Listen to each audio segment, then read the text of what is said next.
जय हिंद मित्रों, फिर से स्वागत है एक और नई वीडियो में। इस वीडियो में हम लोग देखने वाले हैं सीसेट पेपर को। ठीक है, सीसेट पेपर को क्या है, देखो सीसेट पेपर है, ये जो पेपर है इसे 2011 में ऐड किया गया। कितने में? 2011 में ऐड किया गया था। ठीक है, सीसेट की जो फुल फॉर्म होती है इसे कहते हैं सिविल सर्विसेज एप्टीट्यूड टेस्ट। ठीक है, सिविल सर्विसेज एप्टीट्यूड, इसमें एप्टीट्यूड का टेस्ट होता है। ठीक है, इसे जो कि 2011 में ऐड किया गया था। ठीक है, अब हम अगर इसकी बात कर लें, अगर इस एग्जाम को देते हैं तो इसमें 200 मार्क्स का एग्जाम होता है। कितने? 200 मार्क्स का एग्जाम होता है। 2.5 इंटू 80। ठीक है, 80 क्वेश्चंस होते हैं, प्रत्येक क्वेश्चन 2.5 अंकों का होता है। ठीक है, इसमें मैं आपको बता दूं, इसमें कोई प्रीलिम्स की तरह पेपर 1 की तरह इसमें नहीं है। इसमें आपको 33% क्वालिफाई करने पड़ते हैं। कितने? 200 में से लगभग पढ़े जाके वही 66 नंबर, 33%, 66 नंबर। ठीक है, 33% लगभग आपको लाने होते हैं। ठीक है, अब हम देखते हैं इसका सिलेबस। ठीक है, सिलेबस की बात करें तो इसमें मुख्यतः 5 सब्जेक्ट पूछे जाते हैं। 5 सब्जेक्ट कौन कौन से? सबसे पहले मैथ्स। मैथ्स की हम बात करें तो इसके लगभग 25 से 30 क्वेश्चन तक पूछे गए हैं, 25 से लेके। अब आप ये मत कहना एक बार तो सीसेट में 4 क्वेश्चन ही पूछे गए थे।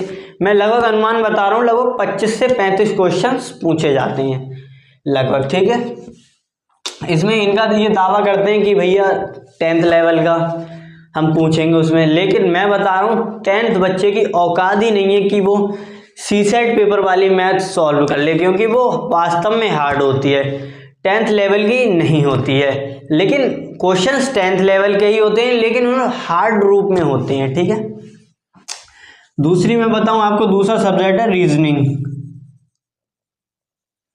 इसके लगभग मैं बताऊं 26 से 32 क्वेश्चंस बनते हैं। ठीक है, अनुमानित 26 से 32 क्वेश्चंस बनते हैं। ठीक है, तीसरा आ जाता है कॉम्प्रिहेंशन।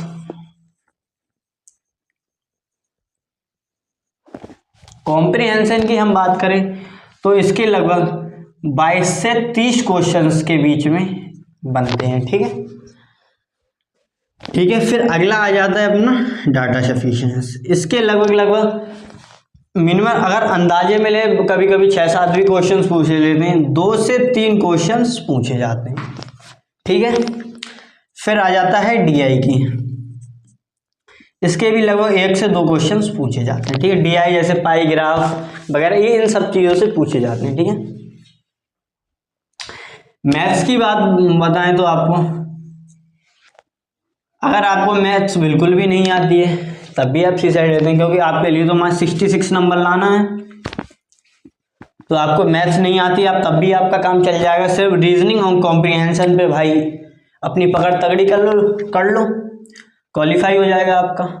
अगर आपको कॉम्प्रिहेंशन नहीं कर मिलती है तो मैथ्स और रीजनिंग में भाई मास्टर बन जाओ, तो आपके लिए फायदा रहेगा। ठीक है, और मेरे हिसाब से जो मैं अनुमानित बता रहा हूँ कि डाटा समय और डीआई की तैयारी ही नहीं करनी चाहिए बच्चों को, क्योंकि अगर इनमें से आप 2 भी सब्जेक्ट बहुत अच्छी तरह से कंप्लीट कर रहे हैं, क्योंकि ऐसे होनी चाहिए भाई, क्वेश्चंस दिख गया उसको लपेट देना है बिल्कुल, तो उसके हिसाब से तो अगर आप ये 3 अच्छी तरह से कर रहे हैं, इनमें से 2 भी करा रहे हैं, तो भाई आप क्वालिफाई कर जाएंगे, क्योंकि इसमें 33% ही लाना है मेरे भाई।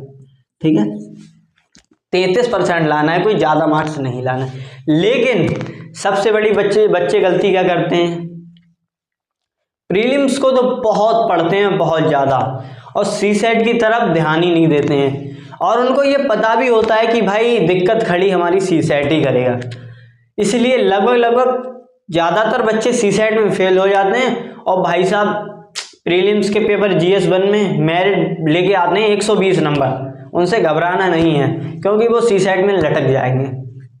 उसमें जिसके 120 आ रहे हैं, इसमें भी अच्छे नंबर ला सकता है अगर उसकी तैयारी अच्छी है, लेकिन उसमें भी आपको मेहनत करनी चाहिए, क्योंकि उसमें उसी से रिलेटेड वही मेंस में है सब कुछ, ठीक है।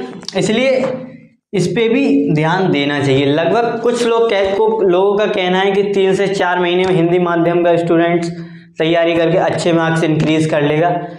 लगभग मेरे हिसाब से 4 से 5 मंथ में अच्छी खासी पकड़ हो जाएगी, अच्छी खासी पकड़ हो जाएगी, क्वालिफाई करने लायक बंदा हो जाएगा अगर 4 से 5 महीने अच्छी तरीके से दिए, लगभग 2 से 3 घंटे जम के स्टडी की है, ठीक है।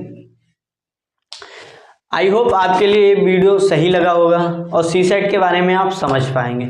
मिलते हैं अगली वीडियो में। अगली वीडियो में हम चर्चा करने वाले हैं मुख्य परीक्षा के बारे में। आज के लिए बस इतना ही।